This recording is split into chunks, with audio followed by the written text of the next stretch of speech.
चैत्र नवरात्र की हार्दिक शुभकामनाएं। और बधाई। अच्छा, अब हम बात करेंगे कि राणा सांगा पहली लड़ाई जीतकर दूसरी लड़ाई कैसे हारे। आपको याद होगा पृथ्वीराज चौहान भी पहली लड़ाई जीत गए थे जो 1191 में हुई थी, और 1192 में दूसरी लड़ाई हार गई थी मोहम्मद गौरी से। उन्हें धोखे से हराया गया था।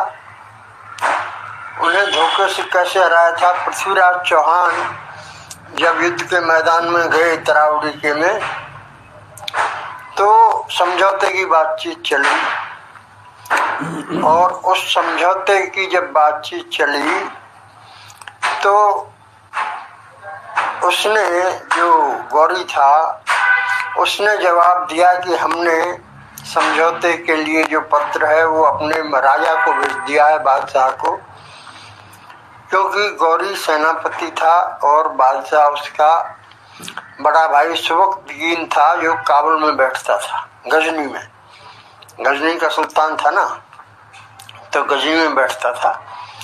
तो उसने कहा हमने चिट्ठी भेज दी है, जब जवाब आएगा तो हम समझौता कर लेंगे। तो लेकिन जवाब आने में पृथ्वीराज चौहान ने सोचा कि महीना डेढ़ महीना लग जाएगा। तो ऐसे में पृथ्वीराज चौहान ने सोचा कि युद्ध टल गया है, और उसने रात को अपनी सेना को जश्न मनाने का आदेश दिया, और पूरी रात जश्न मना करके सेना सो गई।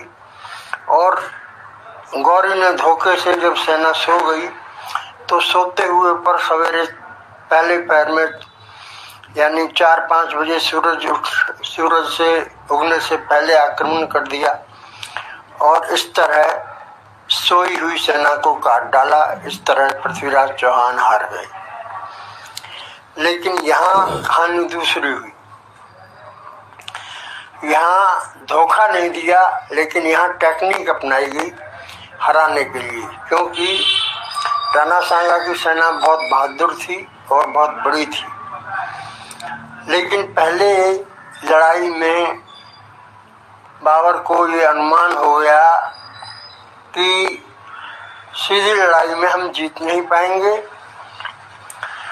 तो उसने दूसरा तरीका अपनाया, क्योंकि उसे अब कमजोरी अपनी पता चल गई थी, और राणा सांगा की कमजोरी भी वो समझ गया था। तो उसने क्या किया कि पहली बारी में आमने सामने की लड़ाई थी, तो उस जमाने में जो तोपें होती थी वो टाइम लेती थी चलाने में। पहले बारूद भरते थे फिर चलाते थे, और बाबर के पास यही टेक्निक थी जिससे वो दुश्मन को हरा सकता था, जो हमारे पास उस जमाने में नहीं थी। हमारे पास तोपें नहीं थी। तो ऐसे में सीधी लड़ाई में तोपचियों को इन्होंने, हमारे घुड़सवारों ने मार गिराया और तोपें खाली हो गई। तो बगैर तोपों के उसकी सेना छोटी थी और कमजोर थी, तो वो हार गया। लेकिन इस बार उसने अपने तोपचियों को बचाने के लिए एक टेक्निक इस्तेमाल की। उसने क्या किया कि जो बैलगाड़ियां जिनमें वो आए थे बैठ के, सामान सेना आई थी, तो 2 बैलगाड़ियों को जोड़ करके,